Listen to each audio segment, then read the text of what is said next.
A tax credit is a dollar-for-dollar amount that you as a taxpayer can claim on your tax return to reduce the amount of income taxes that you have to pay to the IRS. You can use your tax credit to increase your refund or possibly decrease your tax bill, therefore saving you more money in taxes. For example, you owe $2,500 in taxes to the IRS. Well, you have two dependents under the age of 17 years old.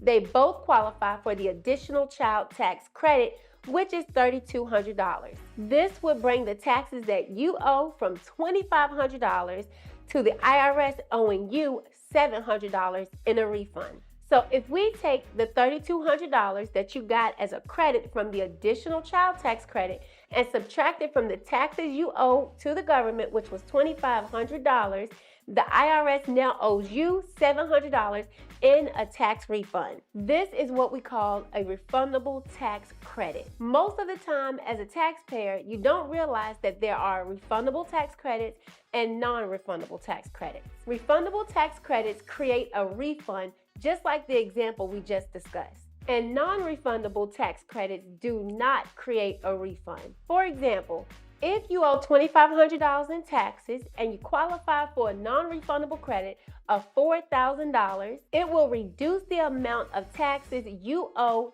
to zero. And the remaining portion of the $1,500 that's left will be unused. Some examples of refundable tax credits are your additional child tax credit, your premium tax credit, earned income tax credit, and the American Opportunity Tax Credit, just to name a few. A few examples of non-refundable tax credits are the Lifetime Learning Credit, the Savers Credit, and/or the Adoption Credit, and this is just a few of them. So you may be wondering, what is a tax deduction? A tax deduction reduces the amount of your income before you calculate the tax that you owe to the IRS. For example, when you file your taxes, the IRS gives you two options.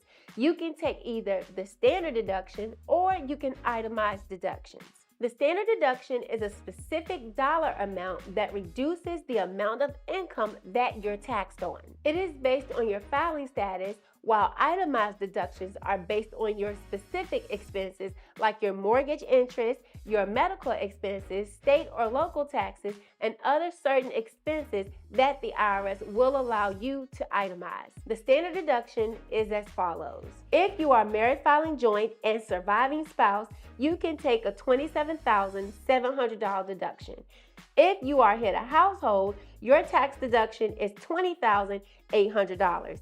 If you are single or married filing separately, you can take $13,850 as a standard deduction. So for example, if you're married filing joint and your taxable income is $100,000, the standard deduction that you're allowed to take according to the IRS is $27,700. So you would take the $100,000 that you have in taxable income and subtract the standard deduction for your filing status of $27,700, leaving your taxable income at $72,300.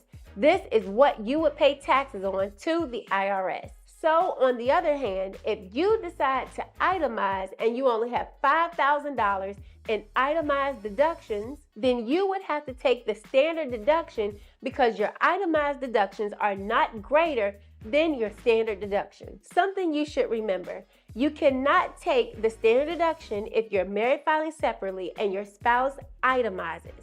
There are 3 more circumstances to this.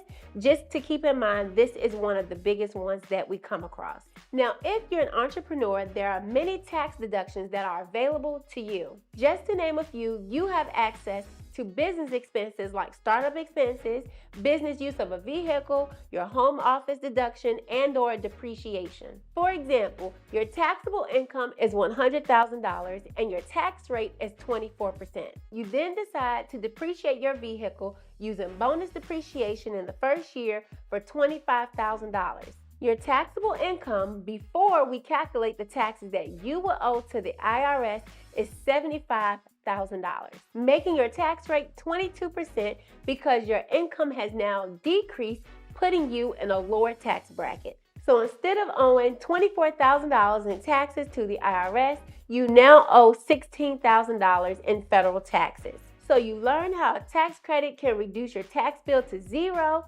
or give you a refund. And you also learn how tax deductions can reduce your taxable income right away. So which one do you think is better? Let me know in the comments below. Also, if you found any value in this video, check out our videos above and like and subscribe to our channel. From Everlife Accounting Group, my name is Karina, and thank you for tuning in to another episode of Financial Sense.